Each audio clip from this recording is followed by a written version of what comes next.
Hey everyone, welcome back. Today, I've got a shocking and intense story to share with you. She would put on her underwear and run home to hide her secret from her husband. But what was the secret? Today, we will tell you life stories and accounts of how wives are forced to use different ways to take pity on their husbands. Are you ready to find out the truth? I want to tell you a very ambiguous story, although some might not call it ambiguous. It was about a kiss, and you can say 100 years ago, which resulted in a worse than nuclear war. To help you understand the whole picture, I am 40 years old, my wife Elizabeth 36, and of course, has a child 10 years old. Everything is fine with money and so on. The beginning of the whole story, if of course, you can believe my dear wife, was one evening on February 23rd. Our colleagues in the organization and I, of course, congratulated each other. A little by the evening, we celebrated the whole thing in the workplace. The girls at work set the table for us. I call my wife. Liz, we are here. Well, this is the very little. If you have a chance, after work, come straight here for me. We'll celebrate here a little bit. Well, you can pick me up and drive, so I don't have to leave my car here. I'm good. If I'd known how this simple request of mine would end, I wouldn't have drank at all, and I would have picked up whoever and wherever I wanted at once. Long or short, the dinners at work that night were also a humbling event. They were there too, congratulating the staff. In general, we had more bottles of cognac that evening than expected, and some of our young people here began to play the bottle. Well, like young people play, and we are older just for fun. We are sitting. Anyway, I think it's time to write to my wife. Where are you? She's texting me. I'm getting in a cab. I'll be right there. Okay. I take some more cognac, stand closer to the exit. There's a window, at least to get some air, and the sleeves on my shirt, of course, are already rolled up. Mine and everyone else's is fine. All of a sudden, one of our youngest madams comes up, and she calls me by my name and patronymic. Anyway, there's that bottle there pointed at me, and she kind of has to kiss me here, and in general, not really expecting an answer from me, takes my chin right with two hands and kisses me, without taking away from me and turning her head to the staff. Well, sort of, so that they can see that she has completed this task. Well, as you have already realized, of course, at this point, my wife walks in as well. Oil painting. We're kind of standing there with this madam, just the two of us. It all looks like we stepped away from the collective for some business. We both smell of alcohol. Well, the last moments of the kiss, I think the wife saw perfectly well too. I pretended as if nothing had happened. There really wasn't anything going on. I had nothing to do with it, but it wasn't. While Lisa and I, my wife and I were in the car, we were talking as if nothing had happened. In fact, I figured we'd probably talk tomorrow, if we talked at all, and for nothing. The next day, my wife was already blacker than a cloud. I somehow explained to her what it was, and after a couple of days, she, kind of believed me. I exhaled, but it turned out far from that. A month goes by to 6 months, and every time, on occasion, and without it, my wife immediately reminds me of this case, and because of these reminders, fight more. I told her if she did not forgive me, she could have told me so, instead of forgiving at first, and then reminding me every day.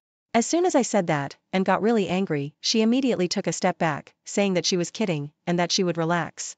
But if the quarrel again, she immediately reminds me of it all again. In short, found a string, how to act on the nerves. Here, so to speak, as it is impossible, I turned out to her something like a promotion. She had been working in a jewelry store, and after an employee in their larger office went on maternity leave, Elizabeth was offered the job.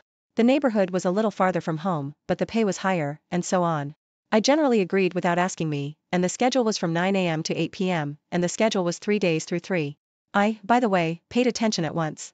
It was the first time I had ever heard of such a schedule, but later found out what kind of schedule, what hobbies, except work, there were dinners. Anyway, it's been a year and a half, and then she walks into our lounge in the evening, and says, I'm sick of it all. I honestly, at first I thought the conversation was about work. You don't give me any time or attention at all. Well, don't make promises that you will now. You're an adult, you can't be changed. I've made up my mind, I've been thinking for a long time.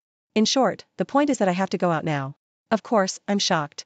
The next day, I try to talk again, and she is not, all in the same spirit. Torture my presence. To cut a long story short, I was not going to torture anyone. I decided to go to a friend's house for a couple of weeks at their empty house. It happens that people get bored with each other, and as a result, we make up. But it turned out to be much more interesting. We are sitting with a friend at this dacha, and with his encouragement, we come to the conclusion that there is something for a reason. It has been a week and a half. The wife, in terms of communication, doesn't even scratch the surface. Yes, and crowned, we need a break from each other. In such stories usually means something else. Anyway, I think, did someone show up? My friend definitely thinks so. And in my brain, at once her surfaces schedule 3 days and 3. Long or short, it looks like she has someone. And that someone is connected to her at this exact time. 3 days and 3, from 9 in the morning until 8 at night. What to do? I called the next day at my wife's to talk. But no, she stayed in the position she was in. We'll take a break from each other, but we'll decide sometime later too. Yeah, sure. But anyway, there's nothing to do. I take my friend's car and drive right up to the driveway at 8 in the morning, so I can actually see where she's going and when. She gets out in the morning, jumps in a cab, and goes to this job of hers. I walk her there, driving to mine. Then in the evening, I decide to go to her place again, and see who will give her a ride home from work tonight. Well, if she got a ride. But the situation repeats itself again. I can't follow my wife around indefinitely. I am also at work. In fact, there is no evidence. I have no guarantees that this is not nothing, and I do not do nonsense. In short, again, we are sitting at the cottage with a friend. And it has been almost a month. I come to our house and see my son. But Elizabeth doesn't say yes or no. I wouldn't want to talk about it now. Let's get through these days. And then we'll see what and where it takes us. Okay, imagine what I have to do. I mean, there's no reason to get divorced. But it's not a life together under these conditions either. But fortunately, this epic is still over. This same friend calls me and asks the address of the salon where his wife works. Listen, he said, it's all so cool and big. Where is it located? I need to buy a gift certificate. And while I'm there, maybe out of your tears, I'll talk to you. I gave him that address, the phone number. He called me back 2 hours later and told me his wife wasn't there. 2 counselors are there and no one from the bosses. But it's probably not her shift. I tell him, but my heart is restless. I take the car and go to the house. I come home and there is no one at home. Where is she then? I call her, she doesn't answer. I call her parents and she's not there either. The time had already come for the evening.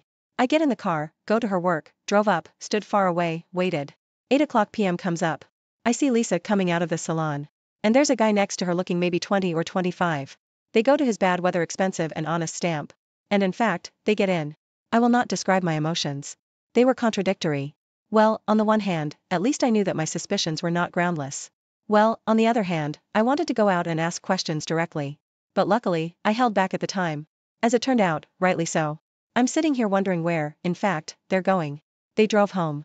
He dropped her off in front of our driveway and left. I immediately picked her up, parked my car right there and went straight up to our house. Opened the door with my key. She was already on her phone with someone. I took the cell phone out of her hand. And while it was unlocked, I went to her message. For this month, while she's been out here, let's say walking around. Apparently, my return wasn't really expected. So all the messages with this young, handsome guy, she did not delete at all. Anyway, I read everything in there. It turns out that in this main office, there is a management office. And this boy is actually, well, he's the son of one of the executives of this network. That's actually why you don't see him going up to her house.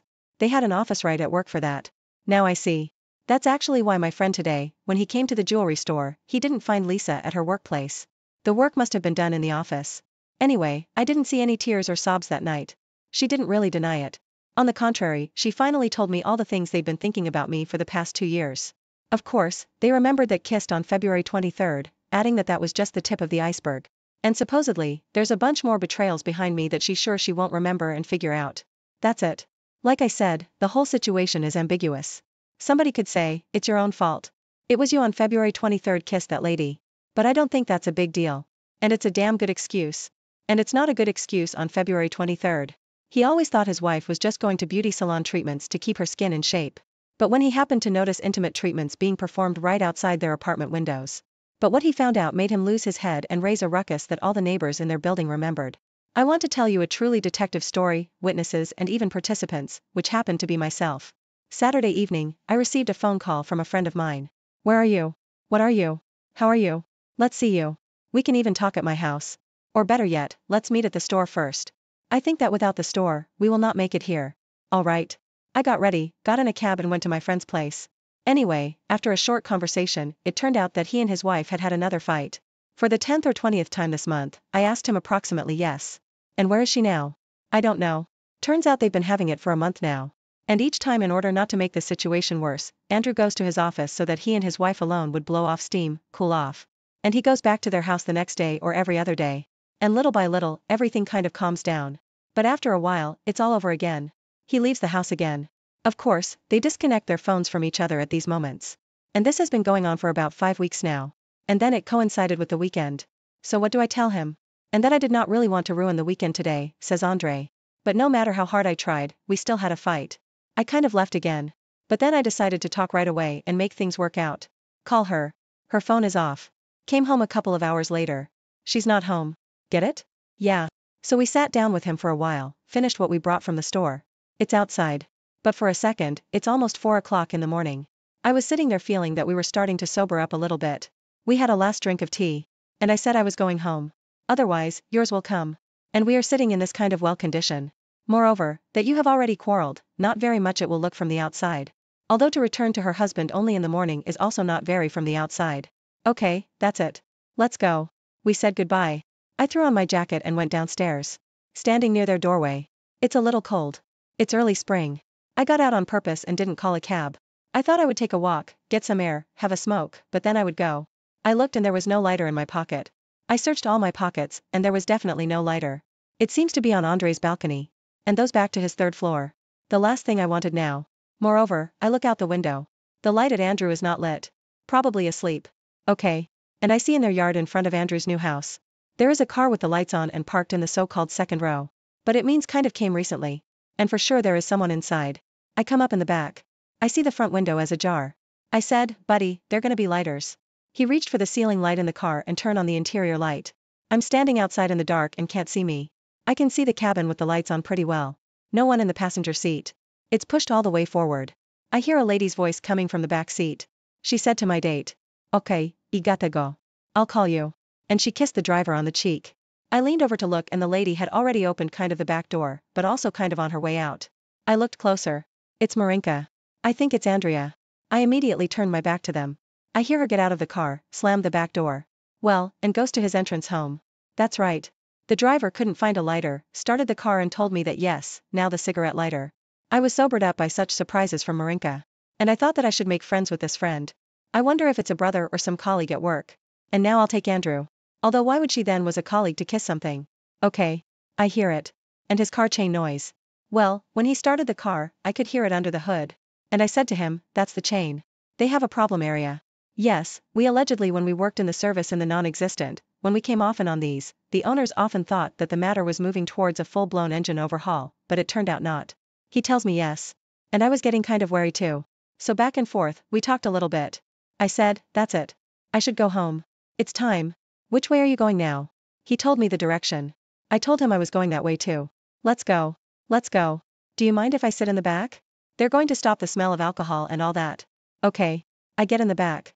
I see the front passenger seat is definitely in an unnatural position for him. It's too far forward. Anyway, we're driving along. We're talking. I'm telling him about his date. Pretty girl, you know, got a girlfriend. He says she's got a lot of things. Are we laughing? Okay. I run my left hand over the back seat. And I feel like there's nothing there. I look and we're pretty far gone. I think it's time for me to get out too. Okay. There's a junction coming up. I tell him. And after the stop, I came all turned on my phone flashlight. I look in on the floor directly behind the driver's seat is a hairbrush.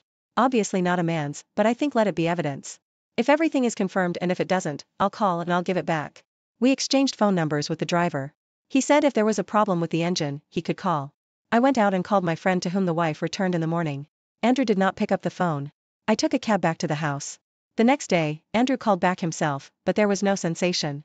I told him about how last night I had fun investigating the alleged cheating and that I even have proof of a sort, but it turned out that Marinka herself took and told him I got home at about 5 o'clock in the morning. Andrew could there in an unsuitable state for such a conversation. In short, as a result, they and his friends, all what they think and everything as it is said, that's pretty much it. The only really unpleasant thing about this story is that there is no consistency. First, they should have broken up and then they should have thrown their comms, walking around at least until morning. If you like this story, don't forget to rate it and give it a like. Hey folks, welcome back to the channel. In today's story, OP found out his wife cheated on him after he caught his wife trying to sneak her affair partner into their house. He then confronted the affair partner and things escalated quickly. Little does the wife know that he has been recording and writing down everything she has been doing with her affair partner to set himself up for nice revenge when they go to court. Let's get into the story. She cheated, I'm figuring it out, and it hurts.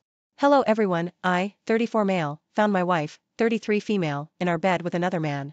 A little background. For the sake of my sanity, I will refer to my wife as Ellie. My best friend's name is Omar, not real names. Ellie and I met in college and hit it off right away. When we started dating, I was not really assertive. You could accurately say that it was her showing interest and desire in me that made me really begin to value myself and work past a ton of insecurities I used to deal with. I was just a hardworking, nerdy, smart dude, but had never had any real luck with women. To me it was almost incredible that someone as smart and beautiful as her would show as much interest in me as I showed in her. We both have always been driven, which led us separately building small businesses of our own by the time we graduated college. We moved in together after graduation and a year later, married. We had, what I considered, a very strong marriage. We had weathered family tragedies, professional challenges, small and large disagreements, and always managed to work through everything, and I felt it always made us stronger. Ellie has always had a huge social circle that included a fair number of men, but I never thought too much about it, as she never did anything that raised flags, since all social outings seemed to always be as a large mixed group, and I came to trust her closest friends. As our 10-year anniversary was coming up, I decided to bring up the topic of starting a family. Early on in the relationship, we had together decided to compromise on the size of our family. I wanted kids, she wanted none or at most one, so we agreed on having one. Now, 10 years into our marriage, secure economically, and thinking how healthy I thought our relationship was, I brought the topic up. I can't help but think me doing this may have started this whole chain of events. A little over 3 months ago, she tells me she is going out with her friends to have some fun. She basically told me she needed to unwind, as she was getting stressed about me asking about having kids again. That night, she comes back at 4 a.m. Starting with that day, our bedroom goes completely dead. In our relationship, Ellie has always initiated as much as me, in fact on average I would say more often than me, and for rare periods when we were dealing with traveling, I can't think of us ever going more than 5 days without some form of intimacy. She starts going out more, guarding her phone, avoiding me, all this, stuff I had never seen from her before. After about 3 to 4 weeks of this, I talk to Omar, my best friend, and he points me to Reddit, and I start reading. Eventually, I decide I need to do something about this, as it's beginning to put me in a bad mood.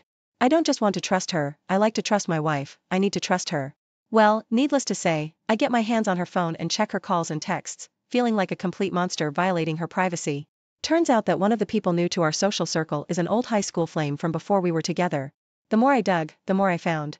I think the fact I'd always trusted her completely made her complacent about hiding the affair better. I found out that during that party a month before, he had attended, and they spent all night catching up, and ended up kissing, not even really hiding it from her whole group of friends and then conveniently going to the bathroom at the same time. Up to this point, all I had felt has been this giant pit of anxiety in my stomach, a part of me trying to hold on to the image of the woman I thought I had married, a kind of self-delusion. But the anger and sadness start getting overwhelming, made worse by the fact that she seems oblivious to my sudden indifference. She didn't notice, I had stopped making romantic gestures, I felt like I was breaking inside. Finally, a month ago, I decided to catch them in the act and I tell Ellie I'm going to visit my cousin for the weekend. He lives 3 hours away, but instead I go stay with Omar who has been helping me record and copy everything. I waited and sure enough, she brought him to our house to our bed.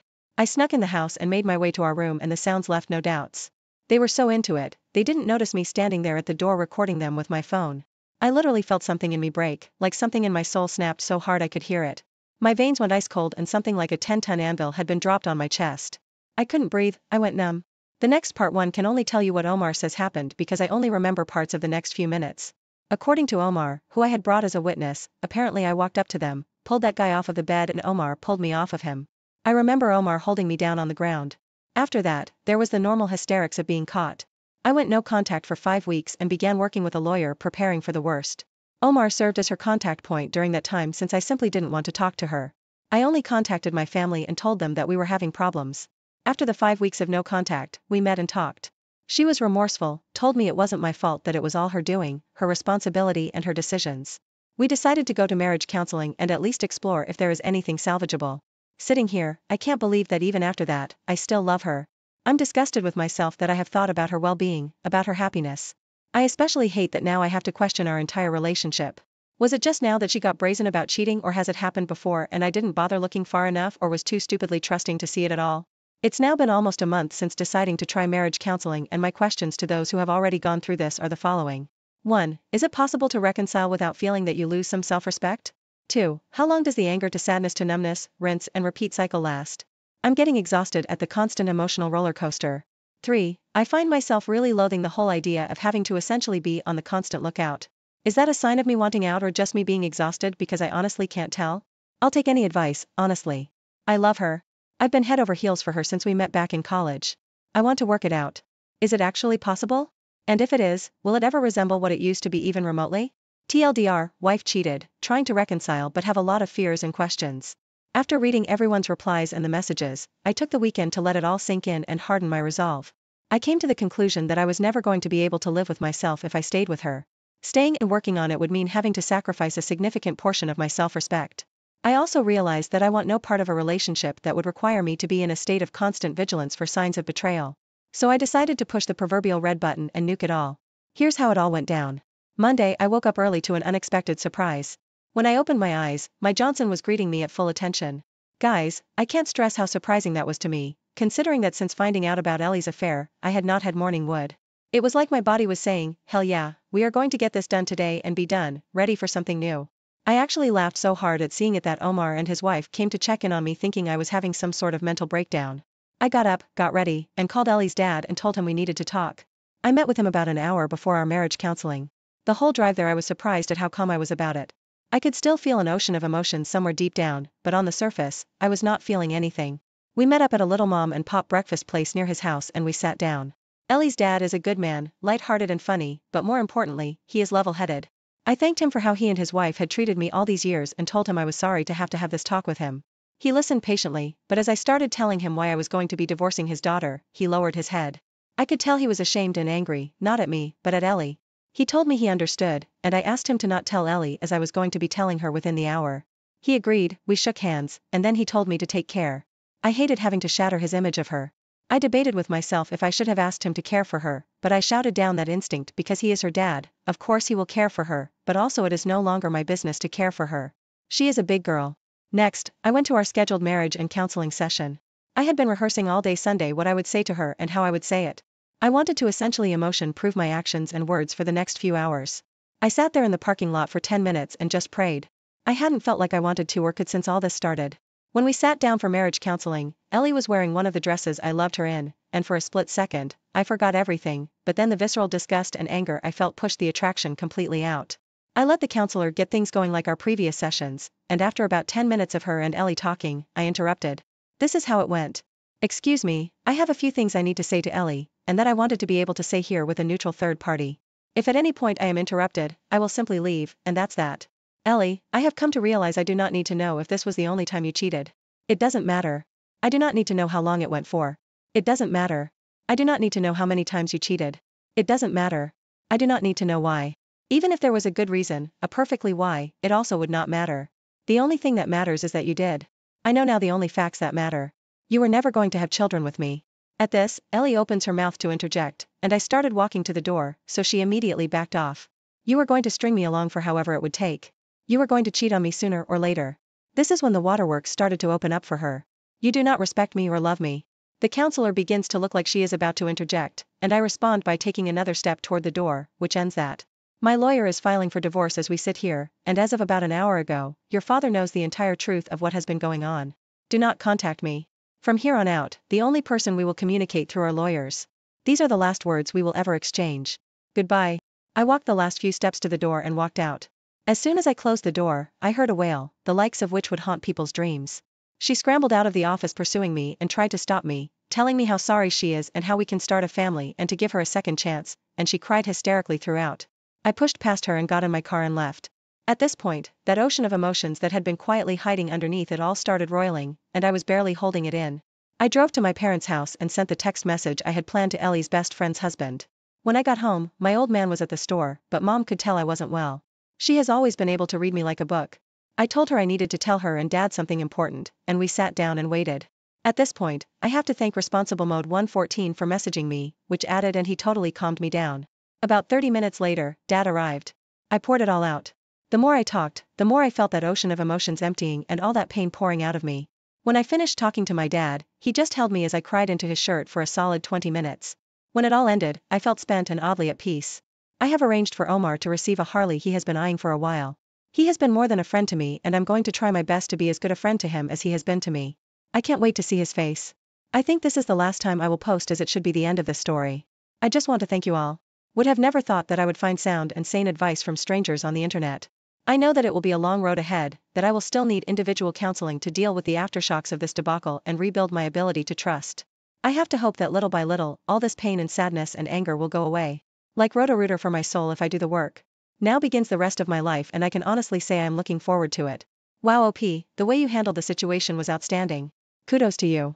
You dropped the bomb right in the middle of your counseling session with her, which is even more epic. The good thing is that now the worst days are behind you and from here on out, it will get better. As you mentioned, your wife simply wanted her cake and to eat it too, which explains why she came crying and chasing after you like a lost puppy after you told her your intentions. Best of luck to you in the future OP. Let's see what the comments had to say about this situation. Armor Teague 227 said, "My dude, you handled yourself like a boss and with class and self-control, and not only confronting her at marriage counseling but taking the initiative and holding her accountable not only to her cheating but that she no longer would hostage your heart and soul. And in the very place where many in your position as a man the narrative would spin in her favor, you took control not only from your ex but the therapist as well. This was your true therapy. You took the steps in reclaiming your life back. I couldn't be more proud, my man. I know it hurts right now because taking down that wall when crumbling is draining, but you will survive this. You will rebuild to be something new, stronger, more powerful, and I guarantee you this is the moment where your life begins again. Congrats to you, man. It might not feel like a victory, but you have just laid the gauntlet down for a better world than yourself, brick by brick. You will find happiness again. Don't forget to like, comment, and subscribe for more shocking stories. Welcome to another Reddit video. This story is called, Wife Caught Cheating After 18 Years. I have never been to one of these forums, and I don't know if this will even help me, but I just recently found out that my wife of 18 years was cheating on me with one of her wealthy clients. She is an attorney. My wife went through great lengths to try and hide her affair. But, she made one crucial mistake. She forgot to delete the destinations in the car. When using the navigation system, they told me where she went and I took screenshots of all of it. And I had another gadget in her car. Once I found out, I didn't say anything. I wanted to get more concrete proof. I am a trust fund baby. So, I have access to money and I hired a very good private investigator. I put the private investigator on a retainer. I was sort of pay him as he gathered the evidence I needed. I had to be very careful because if my wife found out I was onto her, she would have become even more secretive and I may have never found out the truth. So, as the weeks went by, I never said anything to her. My demeanor didn't change. I acted like everything was normal. But, all the while I was getting more and more evidence of her affair. To top this all off, she is a divorce attorney. So, she knows all the tricks in the book to try and hide assets and to make sure she comes out on top in a divorce. But, little does she know, I have been planning my own little surprise for her. My private investigator was really good at getting surveillance footage of my wife cheating with this client of hers.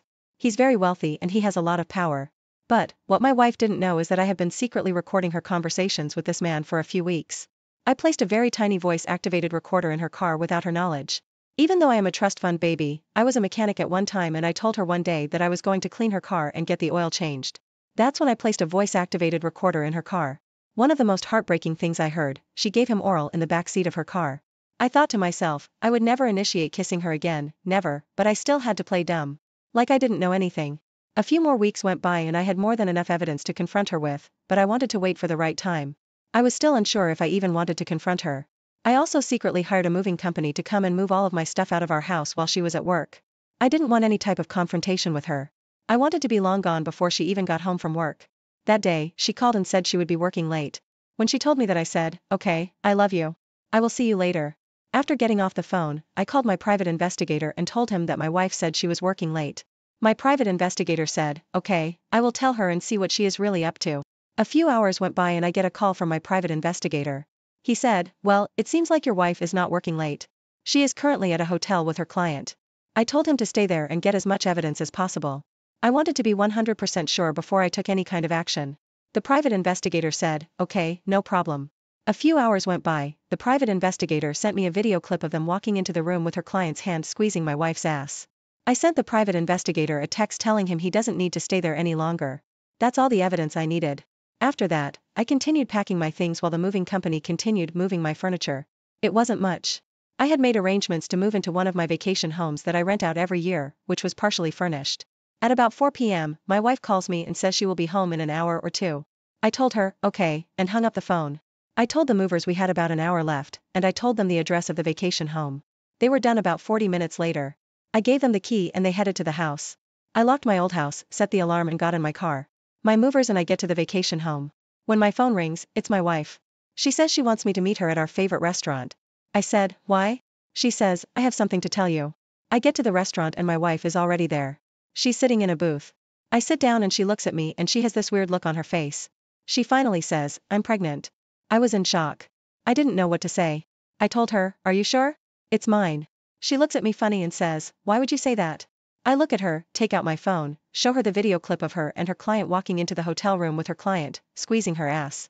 Then I told her, "I know you were cheating on me. And I know you gave this client of yours oral in the back seat of your car. We can do this one of two ways. We can settle this out of court, or we can go to court and you will probably get demolished with all of the evidence I have." She didn't say a word for about a minute. Then she looks at me and says she will take her chances in court.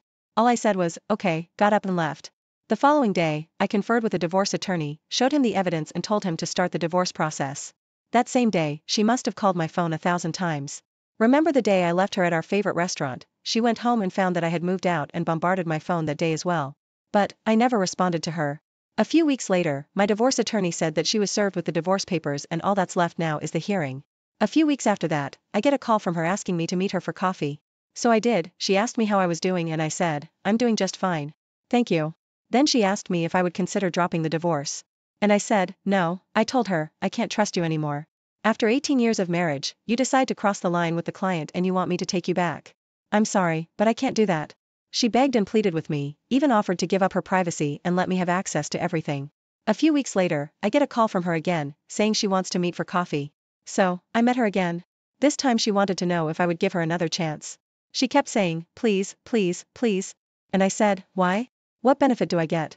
If I decided to give you another chance, she looked at me with this pitiful look on her face and said, because I love you. I just sat there looking at her for what seemed like an eternity. Then I got up and left. A few days later, I received a package in the mail from her. It contained a box of my favorite cigars and a note that said, I'm sorry. I thought about it for a few days and decided that I just couldn't do it. I had tears rolling down my face. I just couldn't see myself with her. She threw away 18 years for a client that she knew for only a month. I can't think or write anymore at this point. I am too mentally distraught. I promise I will come back with an update on my situation. This story is called Update Wife Caught Cheating After 18 Years. Hello. I am back with a quick update. My divorce isn't final yet. My wife asked me to give her another chance. She begged and pleaded with me after I showed her proof that I knew she was cheating on me. She has since asked me multiple times. Have I considered giving her another chance in my head? I said, I couldn't, but I just haven't told her yet. I don't think I can trust her, but I had a funny feeling. She was still cheating. So with my gut instinct, I called my private investigator and told him I wanted him to continue to follow her. A week goes by. He calls me and tells me he has not seen her with that client. She goes to work and goes home. He also tells me that when he follows her home, he stays for about 30 to 40 minutes to see if she leaves the house. According to him, she hasn't. Fast forward 3 weeks and my private investigator follows my wife home and he waited for 30 minutes. Then out of nowhere, he sees a car drive down to the house. He's never seen this car before. It's the guy she has been cheating with. He sends me a clip of this guy walking up to the door. He knocks on the door. My wife opens the door and kisses him. What are you doing, Bill? Can a man drink that much? Lamented neighbor Mrs. Hargreave. She looked reproachfully at Bill, who was like a son to her.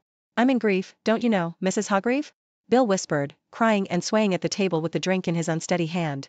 His red swollen eyes looked distracted and vacant, his cheeks and chin were covered with long stubble, which made him look miserable and untidy. Mrs. Hargreave wrinkled her nose. Yes, you are grieving, but she's grieving too.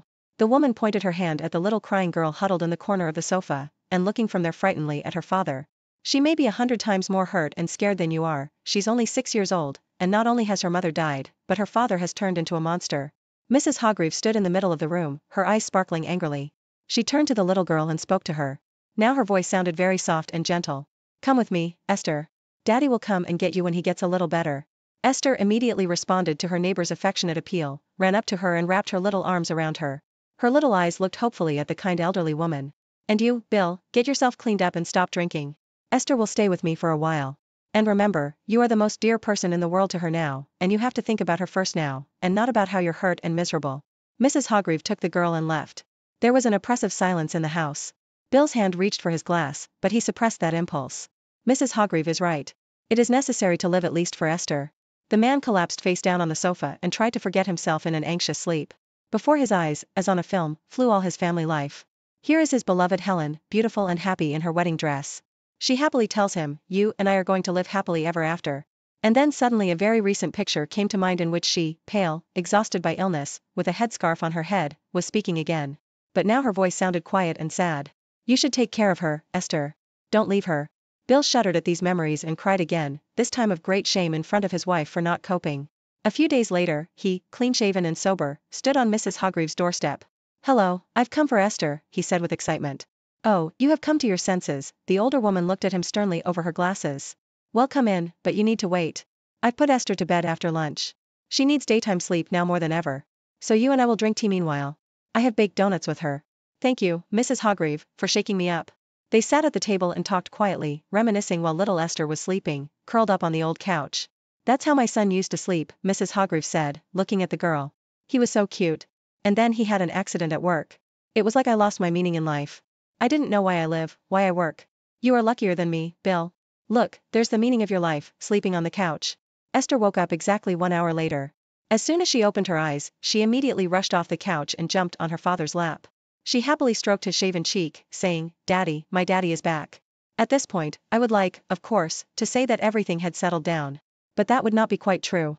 Sometimes Bill would get depressed again, and he would drink again. And once again, Mrs. Hargreave would take Esther to her place for a couple of days. Time went by. Esther went to school. She studied well, and Mrs. Hargreave was always ready to help if Bill suddenly went out of order for a few days. And then one day, Bill brought a woman home. "Daughter, meet Paula. She's going to live with us, and I hope you'll be friends with her." A beautiful tall woman looked at the girl, slightly squinting her eyes and smiling. She was as bright as a candy wrapper, and Esther smiled at her. Finally, Daddy will be happy. He will stop drinking and crying at night, thought the little girl. And she was right. Her father adored his new wife. But her relationship with Paula did not work out. Everything was fine in front of her father. Paula was usually smiling and talking affectionately to the girl. But when he was away, she literally abused the child. Esther could not understand why her stepmother hated her so much. Not a day went by that Paula did not scold or humiliate her. The girl said nothing to her father. She thought that if Paula left, her father would get sick again, and he would start drinking and crying at night. Noticing that her stepdaughter unrequitedly accepts all the abuse, the woman became brazen and sometimes began to beat Esther for the smallest mischief. Each time, the slaps grew stronger and more painful. "What is this?" asked Bill once, noticing a bruise on the daughter's arm. But Esther only lowered her eyes to the floor, hiding her tears, and said that she had fallen accidentally. She saw her stepmother looking at her triumphantly and haughtily, standing at the window and folding her arms across her chest. After that incident, Paula, remembering how her husband had found bruises on Esther's body, was now smarter and tried to beat her so that no marks were left. The little girl became thin, pale, and cried a lot. But still, she kept hiding the reason from her father. Then Bill decided to ask his wife about everything. "Paula, there's something wrong with Esther. Maybe she's sick," he suggested. "What's wrong with her? She should be punished. She's rude and lazy, doesn't even wash a cup after herself. She just mocks me. I treat her with all my heart, and she looks at me like a wolf." The whole time, Esther looked at her stepmother with her eyes goggling. She had no idea it was possible to lie like that. Esther said her father sternly, "What's going on? Why don't you listen to Paula? What do you want?" But the girl could not say anything. In shock, her eyes instantly filled with tears. "I want to go to my mummy," she finally shouted and ran to her room and stayed there until morning. It probably would have lasted a long time, or rather, as long as Esther's health could stand. But once again, Mrs. Hargreave intervened. She purposely spotted Bill rushing to work. "Hello, Mrs. Hargreave." The man was pleased to see his neighbor. "You've completely stopped coming to see us. In vain, both me and Esther are really missing you." "Oh, I tried to stop by the other day to get to know your wife and to talk to Esther, but right then I had to go home." "Why?" wondered Bill. "If I tell you, you wouldn't believe me anyway. You'd better come home early from work. Best when Esther comes home from school. You'll see everything with your own eyes." Bill was on his way to work, and his heart was not in the right place.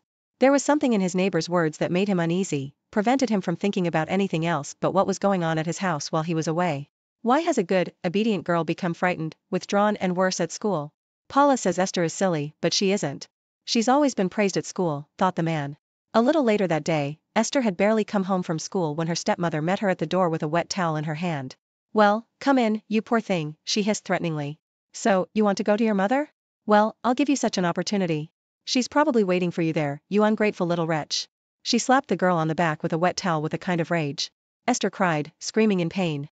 "Stop it at once," suddenly heard Bill's voice from the threshold. He decided to take his neighbor's advice after all, and what he saw made his hands shake. "Bill, darling, I didn't do it on purpose. She just drove me crazy. Let's give her to your mother or to an orphanage. It's not my fault." "I don't know why she makes me so angry," shouted Paula. "Are you crazy? An orphanage? I'll put you in jail. I never thought you were capable of such a thing." Bill rushed to his daughter. "Honey, tell me where it hurts. Forgive me, my little one." Esther hugged her father tightly around the neck and cried loudly.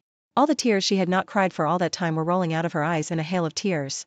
Mrs. Hargreave quietly entered the room and looked with unconcealed contempt and hatred at Paula, who was packing her suitcase. "People like you should be imprisoned or isolated from society for life," she said to Esther's stepmother. But the woman only smirked in response. "It's not my duty to take care of other women's children." "So why did you marry him? You knew he had a daughter, didn't you?" resented the elderly woman. "Are you really that silly?" "I just thought I'd eventually persuade Bill to put the girl in a boarding school." "Get out," shouted the man, still continuing to hold the girl close to him. "Otherwise, I'm not responsible for myself." Paula, with her head held high, rattling her two suitcases, walked away. Bill held Esther in his arms for a long time, saying, "Forgive me, my dear, that I didn't see or hear anything. You've been through so much. Remember, you must always tell me if you have something that worries you. I'm your daddy, and I'll do anything to make you happy. You're my joy, you're my life, and I love you more than anything in the world. And I love you very, very much, Daddy." A child psychologist worked with Esther for a long time afterward, and now the girl is fine. Bill did not marry again after this incident. It was enough for him once. He says that his daughter is dearer to him than anyone else in the world. And Mrs. Hargreaves is still helping them in the neighborhood. After that, I sent my wife a text and told her, I will not give her another chance. I will see you in divorce court.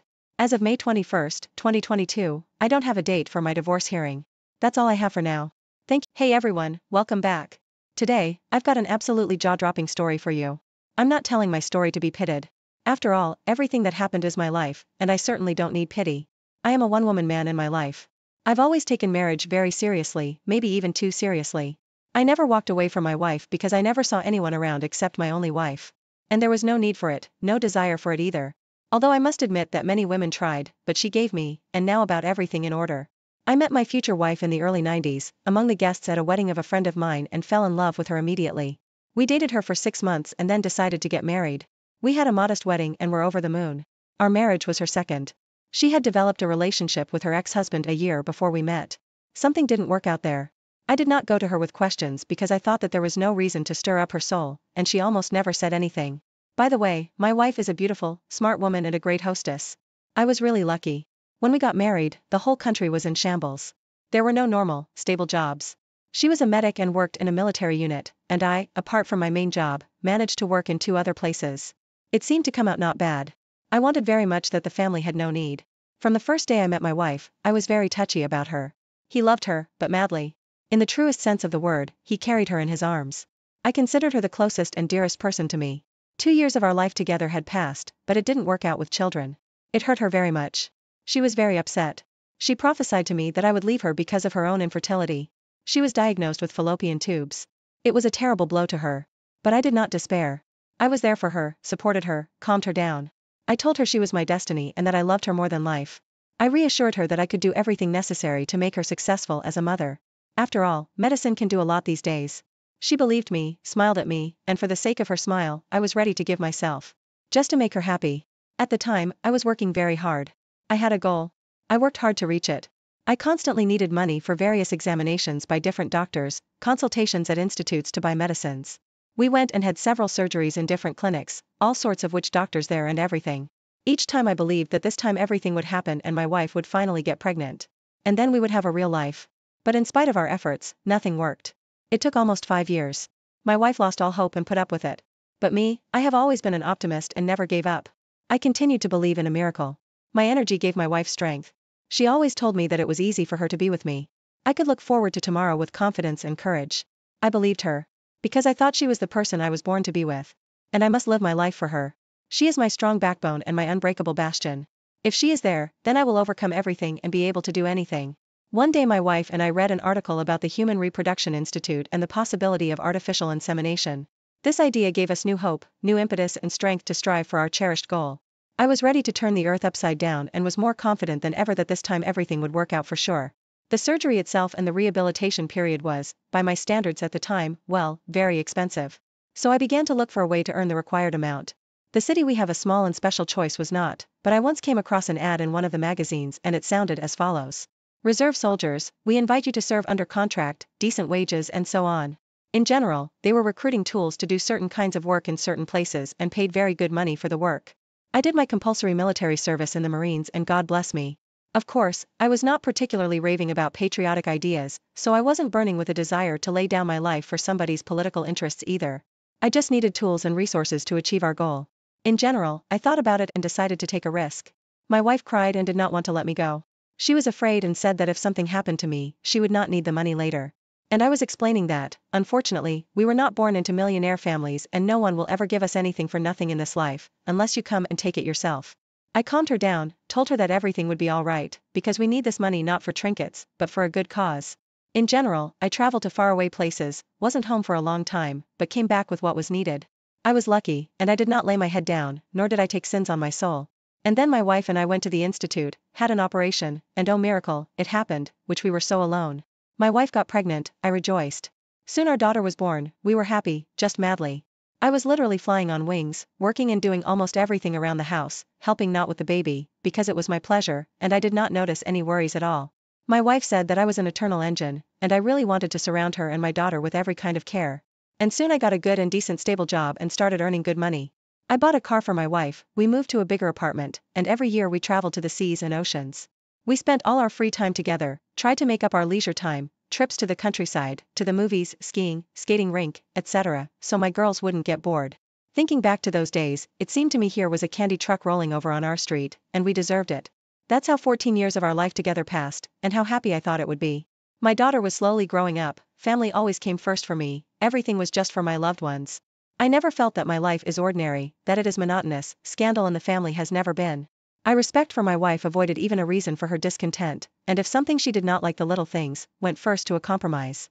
I always tried to pay attention to her as a woman. I do not remember a day when I did not tell her how much I loved her, and how much I valued her. When we were poor, I always found an opportunity to make her pleasant surprises, with or without cause. Flowers, small gifts, and various girlish trinkets, she always liked it so much. In bed with my spouse, everything was fine too. I am not conservative, and it seemed to me that we are absolutely open, that we trust each other. I tried to be sensitive to all my wife's interest, and in my opinion, everything was very harmonious.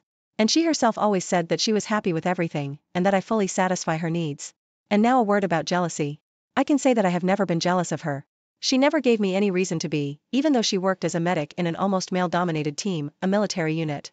In my work, I periodically went on long business trips, for a week and a half, or even 2 weeks. I always looked forward to returning home to my beloved. She too, always met me with joy and awe. And then? Then everything was like in the movies or anecdotes. One day I was flying on business on another expedition, and in the city where I had to change flights. I received a message from my colleagues that my work was cancelled, and I had to return home. I flew back to my city in the afternoon, bought a small bouquet of roses and champagne, and decided to surprise my wife without telling her. By my count, she was still at work, and my daughter at school. I took a cab home, started to open the door with the key. But the door was locked from the inside.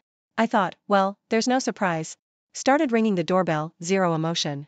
Knocked and rang, began to worry, not understanding what was happening. I even wanted to call the police, but finally my wife's voice asked me from the door. Who's there? I said, honey, what are you, why are you scaring me? It's me, I cancelled a business trip. Even then I thought she was asleep or maybe sick. And then she opened the door, and I did not recognize her, and it was a completely different person. Her eyes were alien, she looked as if I was not there, as if through me. I went into the hallway, and through the open door into the hall, I saw some military officer sitting in an armchair. Only then did I notice that my wife was wearing a naked robe, and suddenly I realized everything. She told me in a calm tone, you're bleeding. I saw that the stinging bouquet was growing with such force that I literally squeezed it through my fingers. For the first time in my life, my legs trembled so much. So much so that I just sat down at the door on the floor. It's hard for me to describe in words how I felt at that moment. I couldn't breathe, I was suffocating. There was a tornado of thought in my head and everything. It was like a dream. I couldn't believe my eyes, it didn't seem like it was happening to me, because it just couldn't happen to me at all. My wife is not capable of that. Then she said, we need to talk. I hope you're not going to make a scandal, he's not guilty of anything. But me, I couldn't even stand up at that minute, let alone scandalize. If I'd had a fit of rage, I probably would have done something irreparable. But now I realize, thank God, that I didn't. I didn't see him disappear from the apartment unnoticed. My wife and I stayed behind. She sat down on her knees in front of me and said, this happens in life. And she cried. I'd remember bits and pieces of what she told me. I can't live like this anymore. I am confused. I want to repent to you. You are good. I am bad. You are unworthy. Then she began to tell me how many times in her whole life she had cheated on me. I had thoughts that she wanted to destroy me. She went on. She told me that the very first time was with her ex-husband. In the beginning of our relationship, when she and I first started dating. She said she met her ex intentionally and gave herself to him to prove to him what kind of woman he had lost. Then she cheated on me with some military medic in another city when I did a refresher course. She gave herself to him out of pity. He was very romantic and was suffering. Suffering because he had recently divorced his wife. Read the elements to her. Then there was another military doctor, but already in our town. Then another and finally came to the last one with whom I actually caught them our house. She told me that they had been having an affair for almost a month and that she had wanted to break up with him. But she hadn't had time. She said they always met at work and that she was nasty because she desecrated our house and so on. When I listened to her, I asked, why did you do this to me? She sobbed straight into a screen and said she couldn't explain to me the reasons for her actions. It is an inexplicable passion and there is no excuse for it and it is up to me to make the decision. At the same time, she swore that if I could find the strength to forgive her, she would be faithful to me to the grave. For the first few days, I couldn't sleep or eat at all. Like a robot, I went to work, came home, just lay there and stared at the ceiling. At night, I was drenched in cold sweat, drinking water and smoking non-stop. I did not touch alcohol, by the way. My colleagues asked me what happened. They said I was all black. My wife saw what was happening to me and constantly cried and begged for forgiveness. I didn't know what to say to her, so I kept quiet. I didn't know where to go or where to fail. My head wasn't working at all. Later, I was going to talk to her many times, to share my soul with her as I always had before. To tell her how much I loved her, but I couldn't find the right words. There was a lump in my throat that I couldn't help but spit out and swallow. 6 months went by like that. During that time, I kept thinking and remembering our life. Dating inside myself, looking for answers. Maybe it was me. I was doing something wrong. I chewed myself out of the whole guilt complex at the time. During that time, I had given up on my wife both emotionally and physically. The thought of sexual intimacy with her never even occurred to me. I became afraid of having sex with her. I don't know how to explain it. It seemed to me that I was not able to satisfy her. That's why there was no reason to go to bed. It would only embarrass me. We communicated with her on domestic topics. To my daughter, I allocated attention without prejudice as before. Most of all, I wanted my daughter not to suspect anything. At that time, she was at the beginning of her teenage years and I didn't want to hurt her because she had nothing to do with the circumstances. Then later, the emotions went away and the pain in my soul somewhat subsided. One day, I decided to talk to my wife and told her that I did not hold a grudge against her. That I loved her just as much. I told her that what happened probably changed something in me. But so far, I can't figure out what it is. I guess it takes time. I asked my wife to promise me that if life with me didn't turn out the way she wanted it to, that she would tell me right away. I won't hold back. There was no time to waste. Life is one and things can still work out differently and with another person. We became close again, but not the way we were. I tried to be the same as before, but in bed with his wife began incomprehensible problems with potency. It made me gnaw on myself even more. So another 6 years went by and the family was always in the first place for me. And the question of whether it was cheating on me or not, I stopped wondering. She was just as beautiful, smart, a great hostess, and a good mom.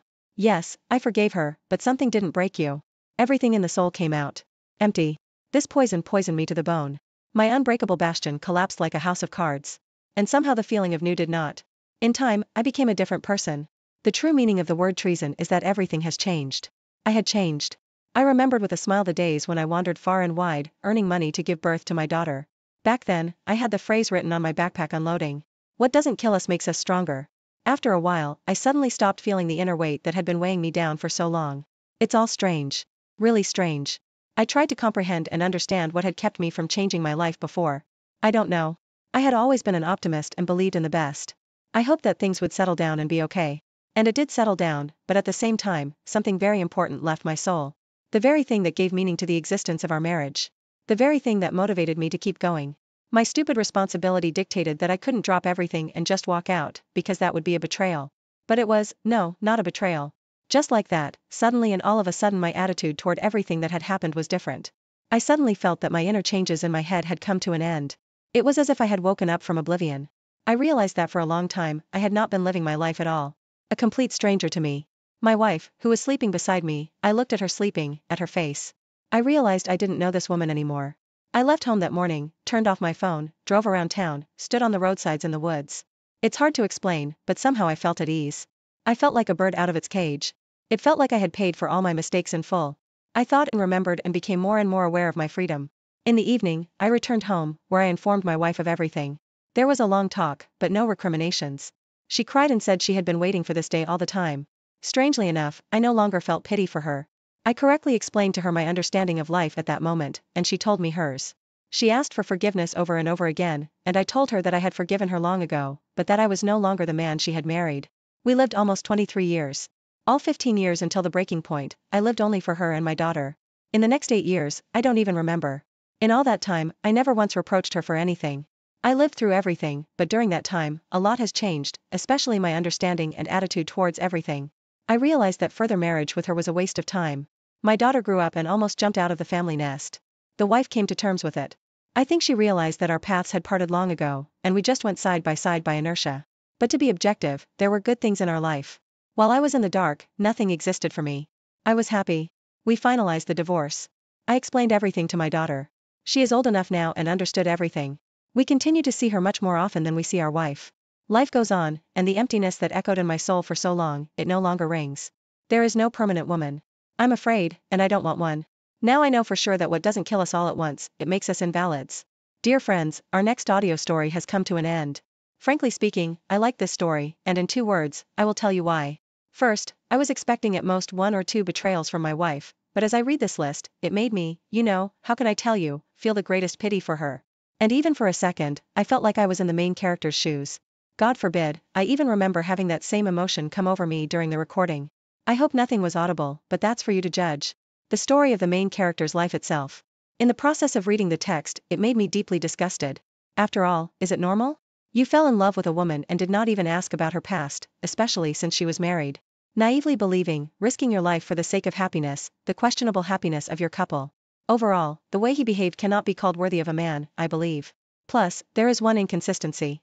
Look, he risked his life in hot spots, and when he sought his lover in I emphasize, in his house, the poor guy was dumbfounded and crouched on the carpet, that he didn't even see the lover leave the apartment. And in general, what do you think? Is it okay to then live 8 years together and feel like nothing because of day-to-day? Of course, what pleased me, if you can say so at all, was the ending. He somehow found the strength to leave his wife. But does that count as courage? That's a ridiculous question. What do you think of his behavior? Do you think you could have noticed before that his wife was like a March cat on every corner, making horns? You could take it and drink it. And by tradition, if you liked the video, please like it, subscribe to the channel, and don't forget to comment. I always answer you in the comments. And also listen to your suggestions, and in general, your activity makes me not to stop and record stories every day. Well, hey everyone, welcome back. Today, I've got an absolutely jaw-dropping story for you. The sound of the alarm clock cut through the morning silence with its annoying sharp beeping. Cliff opened his eyes, trying to suppress an irritated groan. It seemed like he had just touched the pillow half an hour ago, but the clock already showed 7 a.m. What a mystery. Lately, as a decent young parent, he hadn't been getting enough sleep. Nights were dedicated to his 6-month-old child, Oliver. He and his wife were constantly jumping up at the sound of the calling cry from the crib, reminiscent of a siren's wail. But now the apartment was quiet. The child and his wife were still sleeping. Cliff carefully kissed Kendall on the forehead and then got out of the warm blanket. Unable to rest, he tiptoed to the crib, first thing, and looked inside. The tiny boy was snoring, his fist nestled under his chubby cheek. Cliff couldn't help but smile. The child was long awaited in their family. The man couldn't be happier about becoming a father, and when people told him that the boy was his spitting image, he would dissolve into a satisfied smile.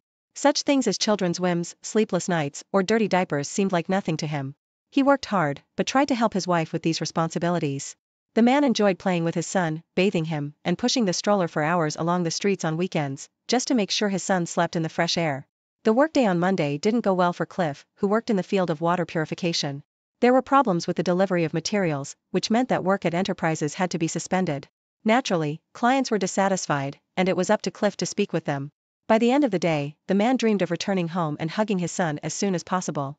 But sad surprises in his life were just beginning. When he was stuck in evening traffic on his way home, his wife called on his smartphone. "Hi, Kendall," answered the husband, trying to hold the phone and make a turn at the same time. "Will you come home soon?" his wife asked, her nervousness evident in her voice. The man frowned.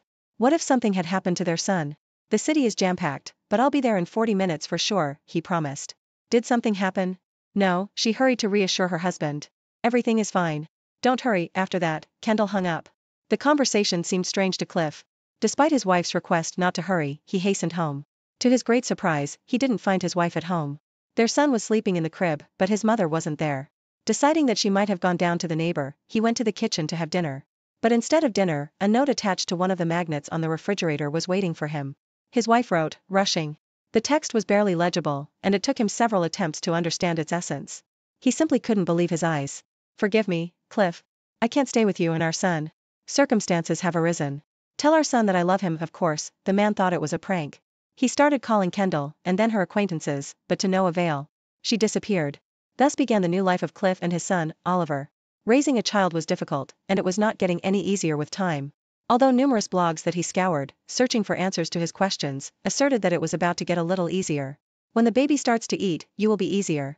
When the baby takes his first steps, you'll be easier. When he goes to school, you'll be easier. Now Cliff could answer all such statements categorically. No, there was nothing easy about parenting. Each year brought its own difficulties. At first, the man had to work with the child in his arms, while delving into issues of infant feeding. The child sometimes got sick, things got confused, and Cliff's head spun. Then he made a daily schedule of tasks, and in a few months, learned to handle the responsibilities skillfully. During this time, Kendall had only sent one message, the divorce papers. But she refused custody. Without feeling any pity, Cliff signed the necessary papers and forgot about the woman forever. When Oliver became a schoolboy, his father had to not only deal with the crisis of adulthood, but also attended parent-teacher meetings. He felt like a black sheep among the army of mums. However, all these difficulties did not prevent the father and son from living a happy life. Cliff raised a kind and responsive boy who could stand up for himself and for the weaker ones. Oliver went to karate and swimming from the age of 4. He was healthy and a real source of pride for Cliff. The fact that Kendall once existed in their lives was forgotten. Even Oliver, having asked a couple of questions about his mother in childhood, also stopped thinking about her. Only Kendall herself reminded them of her existence when Oliver turned 18. Oliver was supposed to celebrate with friends at a country house on the weekend. They had rented it. On Tuesday, on his birthday, he and his father gathered for a family dinner, which they planned to finish with a festive cake. Suddenly, the doorbell rang. The men glanced at each other. "Are you expecting guests?" Cliff smiled. "Well, actually, no. Everyone already congratulated me. Maybe Ruby?" Oliver responded and went to open the door. There was a woman he didn't know on the doorstep. The birthday boy looked at the guest in surprise. "Hello," he said politely. "Oliver, dear," the woman immediately said, and her voice trembled. "Oliver, my boy, how you've grown."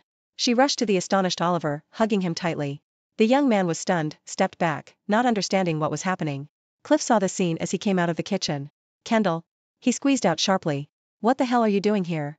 After half an hour of tears and lamentations from Kendall, the trio sat down in the kitchen. The birthday cake was untouched in the center of the table. "A year ago, I became a widow," Kendall began. "My husband was fabulously rich, and he left me everything, including his construction company. But it's hard to run the company alone. I need an assistant." "Why do you need us?" asked Cliff, nervously drumming his fingers on the table. "You see, I can't trust anyone," explained Kendall. "Everyone in the company dreams of taking my place, and I decided that I can bring in my own son, you know, and then all the inheritance will go to Oliver. I have no children or heirs, only you, Oliver. We could leave here for the capital, where you will have many prospects." The woman looked hopefully at her son, while Oliver looked hesitantly at his father, noticing how the man's face turned red and then covered with white spots. "You know what, Kendall? Get out of here and go back where you came from," Cliff growled, barely containing his rage. "I raised my boy for 18 years, and now you come and say that it will be better for him with you? You're insane. Do you even know that he has his own life? He just got into university. He has a girlfriend with whom they have serious relationships. Although, how would you know?" Seeing his father's condition, Oliver tried to calm him down by putting his hand on his shoulder. Then he shyly looked at his mother. "I'm sorry, but Dad is right. I don't even know you." He shook his head. "I have other plans for my life, and I won't abandon Dad, just as he didn't abandon me, unlike you." Kendall tried to convince her son, but he was adamant. Eventually, she left with nothing. However, 2 weeks later, when Cliff returned home, he had a strong sense of déjà vu. The apartment was empty, there was dead silence, and there was a note on the fridge. "Dad, this is my chance, and I can't miss it. I have no warm feelings for my mother, but I feel that I can achieve more in the city. As soon as I'm on my feet, I'll come back, and I'll be able to help you. You won't need anything. I'm sorry I'm running away like this, but you wouldn't understand me, and wouldn't let me go. Don't look for me, but know that I love you." The man took a step towards the stool to collapse on it, as his legs weakened. He held the note in his trembling hand, feeling the pain spreading in his chest. At that moment, the doorbell rang. Deciding that it was Oliver, who had come to his senses, Cliff rushed to open the door, despite the growing fire in his chest. But on the threshold was Ruby, Oliver's girlfriend. "Hello?" The blonde smiled briefly. "Is Oliver home?" "His phone isn't answering." The man found no strength to explain anything. He silently handed the crushed note to the girl, and then a particularly sharp pain pierced his heart, and groaning, Cliff grabbed his chest. "Oh my God, what's wrong with you? Are you okay?" Ruby rushed to the man who collapsed on the floor, but he could no longer answer. The girl immediately called an ambulance, but they couldn't save the man. It seemed that his heart simply couldn't withstand the second betrayal. Ruby buried him very modestly. Unable to find any other solution, she took some money from the deceased's apartment to pay for the burial, because she had no savings of her own. She hoped that Oliver would come to his father's funeral, but he never showed up. 7 years passed since Oliver's escape and Cliff's funeral. As promised, Oliver not only got back on his feet, but also achieved unprecedented success. He returned to his father as a winner and dreamed of telling him about it. Moreover, he hoped to take his dad with him, show him the capital in a different life. But the apartment greeted him with silence and dust, as if no one had lived there for a very long time. Dumbfounded, Oliver decided to visit his ex-girlfriend, who lived in the next entrance. Ruby opened the door immediately, and Oliver realized that she had not changed at all. Beautiful, with short light hair and naive blue eyes. "Hi," he smiled, feeling awkward. "Oliver." The girl's eyes widened. "But where did you come from? May I come in?" he asked, nodding towards the apartment. Ruby nodded, stepping aside and allowing her ex-boyfriend to enter the house. She lived there alone. Her grandmother, who raised the girl, died in a car accident 5 years ago. The girl had not yet gotten married and worked at the local library. However, the girl was reluctant to share the details of her personal life, as if she was not telling me something. Did you come to visit your father's grave? Ruby asked, pouring tea for the man. What? Oliver was baffled. What grave? Ruby looked at him in surprise, but then sadness appeared in her eyes. Don't you know anything, Oliver? I buried your dad. 7 years ago, right after you disappeared, he had a heart attack. That evening, they went to the cemetery, where his son, kneeling at his father's grave, begged for forgiveness. But it was too late. Oliver decided to stay in his hometown for a while. He increasingly visited his ex-girlfriend. Sometimes he would stop by her workplace, saying he was passing by, or invite her for a walk or dinner together. Thus, the odd relationship revived, as if a withered plant were generously watered and the sun warmed it up, allowing it to bloom. The young people began to prepare for the wedding. We have to visit your father's grave before the wedding, Ruby said when the young people were working on the guest list. So a couple of days later, Ruby and Oliver came to the cemetery to share the happy news with his father. When the young people approached the grave and the girls sat down to lay flowers, a little boy appeared next to them. It was already evening, and Ruby even shuddered when the pale boy, like a ghost, emerged from the mist, asking, I am sorry, do you have any spare change? I'm hungry. The boy was a typical representative of the local beggars, thin, dirty, and sometimes wearing torn clothes. The cemetery was full of such characters, and the guard often chased away those who tried to collect candy or anything else from the graves. Oliver and Ruby exchanged glances, and the man searched his pockets for cash, eventually handing the child a couple of bills. Aren't you afraid to wander here, boy? Asked Ruby, looking at the child with pain in her heart. He seemed to be around 6 years old. I'm scared, the child honestly admitted, scratching his head and hiding the money in his pocket. I wouldn't have come here, but getting a berating from my grandma is even scarier. Maybe the dead won't come out of the graves, but grandma will definitely beat me if I don't bring money, and the people in the cemetery are kind, unlike in town. They're sad here, that's why they give money, but in the city they chase me, they even hit me sometimes. So, you're beaten at home? Does your grandmother make you beg? Ruby asked, feeling increasingly worried. Yes, the boy nodded, shifting his weight from foot to foot. Where does your grandmother live? Oh, there in the village, the boy waved his hand. Ruby gasped. It was a half-hour drive to the village, and the boy had to walk even longer. It was getting darker and cooler outside. Oliver, let's at least give him a ride home, Ruby asked her fiancé. He nodded, agreeing with her. They got the boy, who introduced himself as Louis, in the car and drove him home. Oliver lived in an old wooden house, and as soon as they parked next to the gate, an angry old woman came out of it. Despite her advanced age, she moved quickly and strongly. The old woman immediately started shouting at the little boy, scolding him for something, and not hesitating to use foul language. Then she even slapped him hard. What are you doing, woman? Oliver barked, approaching her. Meanwhile, Ruby ran up to the child, who just flinched and didn't even cry, because he was used to such treatment. What's your business here? Why are you interfering where you're not wanted? The old woman screeched. Who are you, anyway? She looked at Oliver and Ruby, and then suddenly fell silent. Her eyes narrowed and she asked, and you, girl, are you Lisa Hamilton's granddaughter? Answer. Yes, Ruby nodded fearfully, but my grandmother died 5 years ago. Oh, you wretch. Take your freak away. Look at you. You and your grandmother sent that brat to me, and now you've come to teach me upbringing. You should have taken care of yourself, cuckoo. You gave birth, but you refused to raise a child, right? Ruby listened in complete shock as the old woman's curses poured out of her mouth. Wait a minute, Oliver interrupted. We don't understand you. Can you explain what's going on? And she did. It turned out that when he ran away with his mother, Ruby found out she was pregnant, but she didn't get a chance to tell him since he disappeared. On the day she came to share the news, Oliver's father died. The girl buried him, but didn't know what to do next. Her grandmother urged her to terminate it, but Ruby couldn't get rid of her unborn child. She gave birth to a boy on time, but the baby turned out to be dead. At least that's what the doctors told Ruby. In reality, her grandmother paid someone to keep quiet and deceived her. Lisa Hamilton believed that they would not be able to raise the child and that her granddaughter would ruin her life. She sent her granddaughter to study in another city and the child lived with a cleaning worker. Meanwhile, the elderly woman wanted to send him to an orphanage eventually, but she didn't have time to settle things before she got hit by a car and died. Meanwhile, the cleaner took pity on the child and decided to keep him, but with time she realized it had been a mistake. She was laid off from work, but had to feed and clothe the child. It was difficult to raise him. There was not enough money and her health was failing. She became increasingly angry with the boy each day, considering him a burden. But she couldn't give him away, fearing that she would be prosecuted for that. It would have been difficult to believe her story if Oliver and Ruby did not take a new look at the boy. He turned out to be insanely similar to his parents.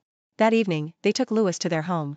He was suspicious of adults, but he was happy to leave the old woman he used to consider as his grandmother. Ruby hoped that over time the boy would thaw and she could compensate him with love for all the years that they had been apart. Tears streamed down Ruby's face and her heart ached with pity for this child. Perhaps your father brought him to us, Ruby mused, when the boy dressed in his new pajamas slept in their bed. Oliver remained silent, though he himself thought the same thing. Maybe his father could forgive him after all and give him the best wedding present ever. 5 years have passed since then. The family's apartment was noisy as usual. Louis teased his 4-year-old sister and threw a pillow at her older brother's laughter. "Children, are you ready yet?" Oliver asked, peeking into his son's room and shaking his head. "Molly, don't strangle your brother. He still has a test to take today." "Dad, why did you have to remind me?" groaned his son from under the pillow. "Molly, squeeze harder. I don't want to go to school." "But I want to go to school," the girl declared. "You're thinking that way now, little piglet." The schoolboy snorted, emerging into the light of day. Oliver didn't notice his wife approaching as he watched the children. She hugged him around the waist, pressing close to her beloved. He smiled, kissing her on the head. "Breakfast is on the table," Ruby said, looking lovingly at the mischievous children. Molly laughed again because Louis started tickling her. The laughter of children, the smell of coffee from the kitchen, the tender smile of his wife. Oliver thought this morning was the most beautiful of his life. But he was wrong. There were many, many more ahead. Stick around until the end to see how everything unfolded, and don't forget to like, comment, and subscribe for more intense stories.